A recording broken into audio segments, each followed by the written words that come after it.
Sica é educador social e está se formando em terapia ocupacional. Boa noite. Boa noite a todos presentes, então, aos convidados. Gostaria então de estar cumprimentando também os telespectadores e telespectadoras que estamos assistindo nesse momento. E, afinal de contas, dia 12 de junho, também não posso deixar de passar e deixar um beijo especial para minha eterna namorada e minha esposa, Rosana. Mas vamos lá. Em relação à questão do programa, eu gostaria de estar parabenizando a tua figura, também a questão do Carboneira. A proposta essa do programa, de estar aleatoriamente, acredito também, porque apesar de eu ter uma frequência nas mensagens ao programa, né, você deve ter um universo muito grande de telespectadores que Por isso traremos outros. Legal.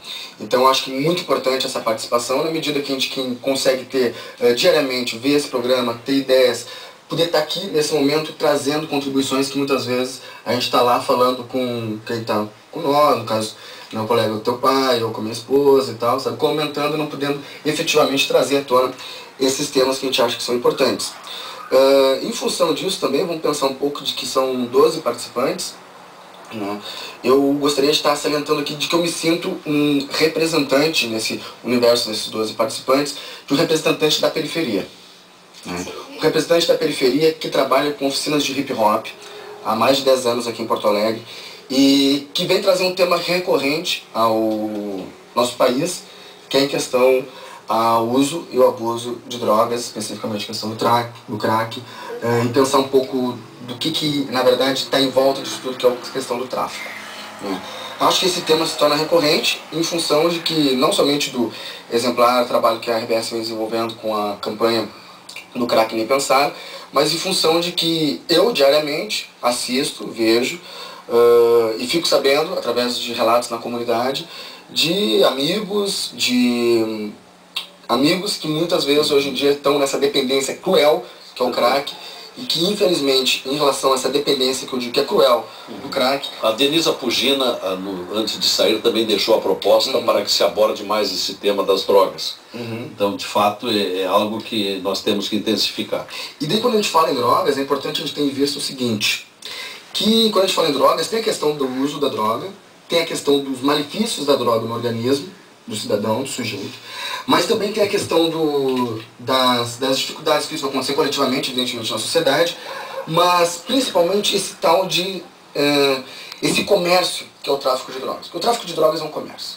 O tráfico de drogas é algo que gera milhões... Enriquece muita gente. Evidentemente que sim, bilhões de pessoas no mundo inteiro. E quem enriquece, na verdade, não é, né, aquela pessoa que está lá soltando foguete na entrada de alguma comunidade onde que tem, infelizmente, a questão do tráfico de drogas. Enriquece não é a pessoa que está ali dispensando a droga. E sim, acredito eu, que pessoas com muito poder, com um poder aquisitivo muito maior, que fazem com que entendem o tráfico como um comércio. Como um comércio. Mas quando a gente fala de droga, e eu acho que foi essa a colocação da Denisa Pugina, ela fala também um pouco de possibilidades de intervenção e de tratamento para essas pessoas. Exato. Eu acho que esse é um ponto que nós devemos, sim, estar colocando em pauta aqui. Eu, enquanto formando em terapia ocupacional, tenho uma experiência em atendimentos em CAPS, Centro de Atenção Psicossocial, aqui em Porto Alegre, Viamão, na região metropolitana. Então, pensar a modalidade de atendimento para essas pessoas. A gente conversou e pensando nós movimentos sociais relacionados a questões de tratamentos dessas pessoas, em que a questão do atendimento, da internação por si só, e a internação muitas vezes em hospitais manicomiais, cito o Hospital São Pedro de Porto Alegre, ela não é uma proposta de tratamento de fato de reabilitação. Pois não. Para conseguir fechar esse assunto, a questão é, quando o sujeito é internado, não é hospitalizado, ele é internado num hospital desses, evidentemente que ele sai estigmatizado com a questão da loucura, com a questão da dependência química. Então, quando existe uma lei aqui no Rio Grande do Sul, desde 1992, que é a Lei de Reforma Psiquiátrica, e que ela se torna nacional a partir de 2004, onde que ela apresenta as modalidades de atendimento para essas pessoas, em que são os serviços substitutivos à questão manicomial, ou seja, o São Pedro, que eu me referi, o Hospital Espírita aqui de Porto Alegre, apresenta o quê? A possibilidade de implementação e ampliação, no caso, de serviços substitutivos à internação nesses hospitais manicomiais. Quais são os serviços substitutivos? CAPs, residenciais terapêuticos, oficinas de geração de renda. E eu sou um gaúcho aqui de Porto Alegre, percebo que aqui, no nosso município, em Porto Alegre, nós temos nenhuma defasagem, nós não temos uma política de atendimento para as pessoas dependentes químicos de álcool e drogas. Perfeito. O seu conhecimento do assunto, Lucas, vai nos permitir outras abordagens, inclusive com a sua contribuição futuramente. Percebemos que você está bem enfroiado no tema. O nosso tempo está praticamente estourado, então uma rápida participação de cada um dos nossos. Muito se debateu a respeito da casa, mas eu tinha um único comentário. Ela representa um povo pobre. A grande maioria do povo brasileiro é pobre. É sensível a uma pessoa daquela educação, minutos depois de uma aprovação, de uma assunção num cargo como governador, comprar uma casa de R$1 milhão?